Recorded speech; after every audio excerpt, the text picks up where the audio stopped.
Assalamualaikum warahmatullahi wabarakatuh. Selamat sehat untuk kita semua. Salam sejahtera. Adik-adik sekalian, generasi terbaik bangsa yang saat ini ada di Fakultas Hukum UPN Veteran Jakarta. Pada sesi ini kita akan bertemu dalam sesi ke-6 atau pertemuan ke-6 sebuah materi terkait dengan lembaga perwakilan menurut Undang-Undang 1945 dalam mata kuliah hukum tata negara. Sebagaimana pertemuan-pertemuan sebelumnya, saya telah menjelaskan banyak hal terkait dengan pengertian hukum tata negara, cakupan tata negara, dan lain sebagainya. Pada sesi ini kita akan berbicara terkait dengan lembaga perwakilan yang ada dalam Undang-Undang 1945. Yang pertama, saya ingin memberi batasan kepada adik-adik sekalian bahwa lembaga perwakilan itu adalah suatu organisasi yang mewakili suara atau kepentingan kelompok orang atau masyarakat dalam sebuah pemerintahan atau organisasi itu. Jadi kalau disebut lembaga perwakilan itu adalah organisasi yang berkepentingan atau kepentingan sekelompok orang atau masyarakat yang ada dalam sebuah pemerintahan atau organisasi itu. Lembaga perwakilan adalah sarana untuk membatasi bagaimana kekuasaan penguasa itu. Jadi tidak boleh seorang penguasa lebih berkuasa, lebih berdominan. Nah, lembaga perwakilan inilah yang mengawasi dia antara lain. Selanjutnya, lembaga perwakilan itu berperan sebagai jembatan untuk mewujudkan atau menyampaikan atau melanjutkan aspirasi masyarakat. Nah, jadi lembaga perwakilan ini adalah hal yang sangat penting dalam sebuah ketatanegaraan. Nah, ada namanya teori keterwakilan. Yang pertama, kita pernah mendengar, mungkin adik-adik sekalian, yang pertama teori mandat.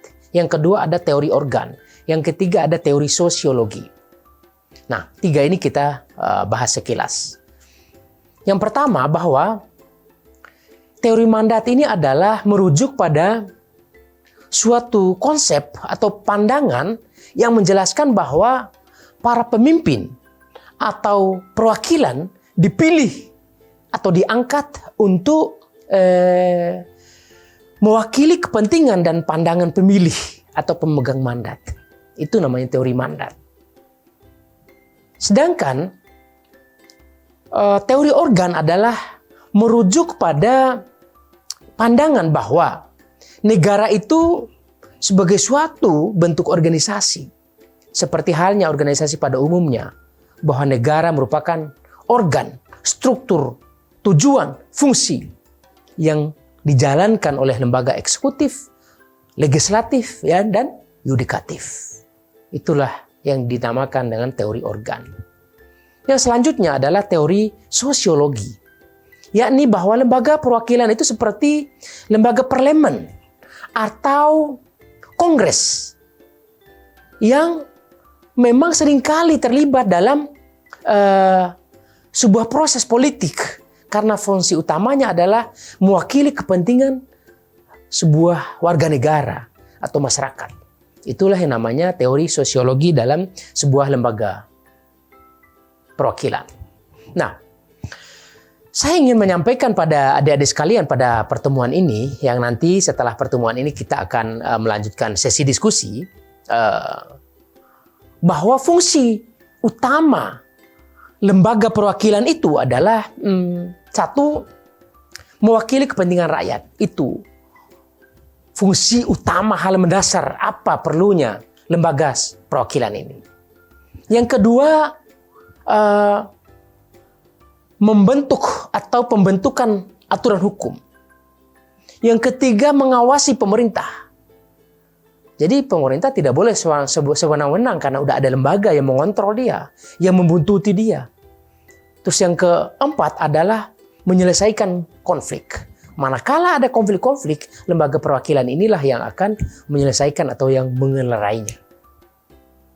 Fungsi-fungsi ini dapat bervariasi sesuai dengan tupoksi ataupun sistem politik dan konstitusi setiap negara itu berada. Namun, dalam esensinya, lembaga perwakilan berusaha untuk menciptakan wadah untuk pengambilan keputusan yang demokratis dan mewakili kepentingan sebanyak mungkin dari masyarakat ataupun generasi bangsa. Itulah fungsi utama daripada lembaga perwakilan. Nah, saya ingin menguraikan beberapa lembaga perwakilan. Yang pertama, perwakilan eksekutif, yakni perwakilan negara. Ada namanya perwakilan pemerintah, ada namanya perwakilan konstitusional, ada namanya perwakilan keamanan dan pertahanan, Hankam. Perwakilan negara adalah di sana kita ada namanya yang selalu kita jadikan panutan bahkan buat kita adalah presiden. Presiden adalah simbol negara dan mewakili negara dalam hubungan politik, hubungan diplomatik, hubungan dengan apapun, apalagi dengan negara lain. Dalam kunjungan kenegaraan atau peristiwa internasional, presiden itu bertindak sebagai perwakilan tertinggi negara. Itu namanya perwakilan negara. Di sana ada namanya presiden. Nah, saat ini tren kita saat ini lagi tahapan pemilu sebentar lagi. Oleh karena itu harapan saya pada adik-adik sekalian, gunakan hak pilihnya. Jangan sia-siakan. Momentum ini adalah momentum untuk Anda belajar banyak hal terkait dengan pemilu. Yakni akan memilih presiden, wakil dan presiden, akan memilih DPRD, akan memilih DPD. Oleh karena itu manfaatkan waktu sebaik-baiknya untuk Anda belajar. Untuk Anda mengambil momentum ini karena ini hanya 5 tahun sekali. Tidak akan bisa Anda belajar langsung kecuali pada saat ini. Yang kedua ada namanya perwakilan pemerintah. Sebagai kepala pemerintahan, presiden mewakili pemerintah di dalam memimpin bidang eksekutif. Presiden memiliki tanggung jawab dalam menjalankan kebijakan-kebijakan pemerintah dan membuat keputusan eksekutif yang memenuhi harapan sebuah negara itu. Selanjutnya adalah ada namanya perwakilan keamanan dan pertahanan. Presiden memiliki peran sebagai panglima tertinggi dan bertanggung jawab atas keamanan dan pertahanan negara. Terkait keputusan itu berkait dengan urusan kebijakan luar negeri, urusan keamanan nasional, urusan penanganan krisis manakala terjadi krisis di negara ini, di negara kita, ataupun negara manapun. Yang menjadi bagian dari peran perwakilan presiden di situ.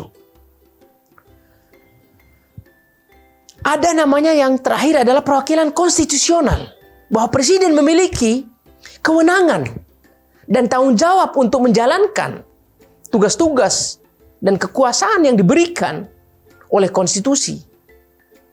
Ini mencakup seperti penandatanganan sebuah peraturan perundang-undangan, pengangkatan pejabat pemerintah, dan pengambilan keputusan konstitusional lainnya.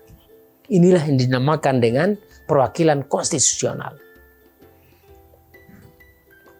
Selanjutnya ada namanya perwakilan kebijakan, bahwa presiden itu bertanggung jawab untuk merumuskan dan menyuarakan kebijakan-kebijakan pemerintah.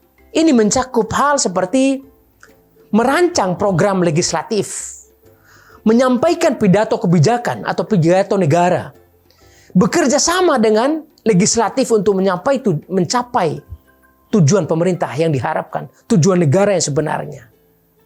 Ada namanya perwakilan kesejahteraan, yakni adalah presiden selaku kepala negara diharapkan mewakili kepentingan kesejahteraan masyarakat. Keputusan dan kebijakan ditingkatkan kesejahteraan dan keadilan sosial bagi seluruh warga negara. Itulah yang diharapkan dari perwakilan kesejahteraan ini. Selanjutnya ada namanya perwakilan persatuan. Bahwa presiden berbicara sebagai pemersatu nasional dan berusaha membangun persatuan di antara warga negara dengan melestarikan nilai-nilai bersama dan mempromosikan harmonisasi dalam masyarakat, ketenangan dalam masyarakat. Yang terakhir adalah perwakilan pemilih, bahwa presiden terpilih secara demokratis oleh rakyat melalui pemilihan umum. Ya, saat ini yang lagi kita mau lakukan pada saat tanggal 14 Februari nanti. Kita akan memilih siapa presiden kita yang mengantarkan 5 tahun ke depan. Siapa wapres kita yang akan mengantarkan 5 tahun ke depan. Siapa yang akan membawa negara Indonesia lebih maju lagi. Itulah masuk dalam ranah dunia pemilihan umum. Oleh karena itu harapan saya sekali lagi kepada mahasiswa sekalian, gunakan hak pilih Anda dengan tepat. Manfaatkan momentum narasi pemilihan umum ini untuk Anda belajar langsung, karena tidak akan sering mendapatkan keadaan-keadaan atau pelajaran langsung seperti ini. Oleh karena itu presiden juga mewakili kehendak dan aspirasi pemilih yang memilihnya. Perwakilan eksekutif dalam Undang-Undang 45 itu diatur dalam beberapa pasal dan ayat. Yang pertama pasal 4 ayat 1, bahwa presiden memegang kekuasaan pemerintah menurut Undang-Undang Dasar. Jadi presiden itu, dia duduk dalam kursi presiden, itu mendapat amanah, dijunjung tinggi oleh sebuah aturan perundang-undangan yang tertinggi, yakni Undang-Undang Dasar 45. Ada dalam pasal 4 ayat 1. Pasal 5 ayat 1 dan 2 juga menerangkan bahwa presiden berhak mengajukan rancangan undang-undang kepada DPR. Pasal 2-nya, ayat 2-nya, presiden menetapkan peraturan pemerintah untuk menjelaskan undang-undang sebagaimana mestinya. Jadi undang-undang itu merancang apa-apa yang diatur untuk menjalankan roda pemerintah atau roda perjalanan bangsa. Ada namanya di bawah undang-undang itu, ada namanya peraturan pemerintah yang menjalankan, yang aturannya lebih teknis sedikit dari undang-undang. Nah, itulah antara lain perwakilan-perwakilan eksekutif yang diatur dalam sebuah narasi peraturan perundang-undangan 1945. Dalam pasal 10, presiden juga memegang kekuasaan tertinggi, yakni mengangkat angkatan darat, angkatan laut, angkatan udara. Itu luar biasa posisi dan amanah yang diemban oleh seorang presiden itu. Presiden juga dalam pasal 11 menyampaikan bahwa di hadapan DPR menyatakan perang manakala kita dirundung masalah yang luar biasa, perang. Membuat perdamaian juga keputusan presiden. Hal lain adalah presiden dalam membuat perjanjian internasional yang menimbulkan akibat yang sangat luas dan mendasar bagi kehidupan bangsa. Itu adalah keputusan-keputusan presiden. Nah, keterwakilan MPR dalam pasal 2 dan ayat 3 dalam Undang-Undang 45 menyatakan bahwa yang pertama mengubah dan menetapkan Undang-Undang Dasar. Yang kedua melantik presiden dan presiden berdasarkan pemilihan umum. Memutuskan usul DPR berdasarkan keputusan Mahkamah Konstitusi untuk memberhentikan presiden ataupun wakil presiden. Memilih presiden dari 2 calon yang diajukan presiden apabila terjadi kekosongan jabatan. Itulah antara lain tugas dan fungsi MPR selaku lembaga perwakilan. Yang selanjutnya memilih presiden dan wakil presiden apabila keduanya berhenti secara bersamaan dalam masa jabatannya. Itu tugasnya MPR. Manakala dia berhenti. Melantik wakil presiden menjadi presiden apabila presiden mangkat, berhenti, atau diberhentikan. Itu semua adalah tugas utama, tugas besarnya daripada MPR. Nah, saya ingin menyampaikan bahwa selain presiden, bahwa lembaga perwakilan itu selain presiden, ada namanya MPR, ada juga DPR. Kita kupas satu-satu. Apa sih tugas daripada DPR itu? Yang selalu kita dapat informasi atau mendapatkan pelajaran bahwa DPR itu mempunyai tugas legislasi, anggaran, pengawasan, dan wewenang. Apa aja itu tugas legislasi, anggaran, dan pengawasannya itu? Yang pertama, kita akan kupas satu-satu. Legislasi, yakni membentuk. Dia itu bertugas untuk membentuk undang-undang mulai dari tahap perencanaan, pembahasan, penyusunan, pengesahan, persetujuan, sampai pengundang-undangkan. Itulah tugas utama daripada DPR. Yaitu membentuk undang-undang, menyusun undang-undang, membahas undang-undang, dan seterusnya. Yang kedua adalah tugas utamanya kaitan anggaran. Menyusun, mengesahkan APBN itu adalah DPR yang punya urusan. Menindaklanjuti keuangan dari BPK, laporan keuangan dari BPK itu juga tugas utama daripada DPR. Pengawasan, yakni mengawasi berjalanannya pelaksanaan undang-undang, mengawasi perjalanannya APBN dan kebijakan pemerintah, dan menindaklanjuti pengawasan yang ada yang dilakukan oleh DPD itu adalah semua urusan yang dilakukan oleh DPR. Hal lain adalah menyerap, menghimpun, menampung, dan menindaklanjuti aspirasi rakyat, memberi pertimbangan dan persetujuan pada presiden dalam hal amnesti, abolisi, mengangkat duta besar, memilih anggota BPK, memberi persetujuan pada komisi yudisial, pengangkatan hakim agung, dan memilih 3 hakim konstitusi. Itu semua adalah kewenangan atau tugas utama daripada DPR. Nah, yang selanjutnya bahwa ada namanya presiden, ada namanya MPR, ada namanya DPR. Sekarang saya mau masuk pada narasi yang namanya DPD. Apa sih DPD itu? Yang namanya Dewan Perwakilan Daerah itu, yang ada dalam pasal 22 Undang-Undang Dasar 45 itu. DPD berperan sebagai yang ikut membahas dalam rancangan undang-undang yang berkaitan dengan satu, dia terbatas ini kewenangannya DPD ini. Hanya membahas terkait dengan undang-undang otonomi daerah yang pertama. Hubungan pusat dan daerah, pembentukan dan pemekaran daripada daerah, penggabungan daerah, pengelolaan sumber daya alam, dan sumber daya ekonomi lainnya. Serta terakhir adalah perimbangan keuangan pusat dan daerah. Hanya itu. Hanya 5 hal pokok ini ada yang menjadi tugas atau wewenang daripada DPD. Bahwa pengajuan sebuah usul rancangan undang-undang tadi yang saya sebut tadi, itu dalam 5 rancangan undang-undang itu harus melalui mejanya DPD. Yang terakhir adalah pertimbangan atas rancangan undang-undang memilih anggota BPK terkait dengan pajak, pendidikan, agama, serta memberikan pertimbangan kepada DPR dalam pemilihan anggota DPK itu juga menjadikan kewenangan atau tugas yang diemban oleh seorang atau anggota DPD. Selanjutnya apa yang menjadi tugas utama daripada DPD?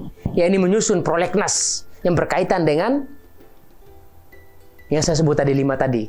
Otonomi daerah, hubungan pusat dan daerah, pembentukan dan pemekaran daerah, penggabungan daerah, pengelolaan sumber daya alam, dan pengelolaan sumber daya ekonomi, dan terakhir adalah perimbangan kekuasaan pusat dan daerah. Itulah yang menjadi hal pokok yang menjadi tugas utama daripada DPD.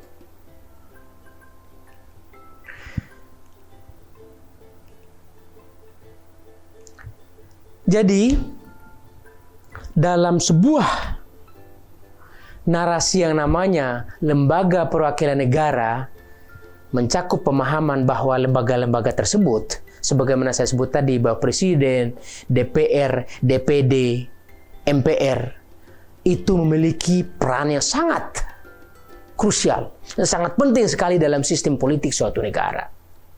Memungkinkan partisipasi rakyat dalam proses pengambilan keputusan dan menjaga keseimbangan kekuasaan dalam konteks Indonesia.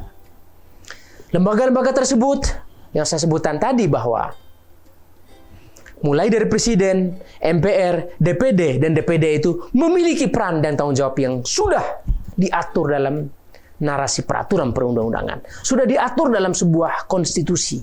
Harus dilakukan sesuai dengan rel konstitusi dan rel peraturan. Melalui pemahaman dan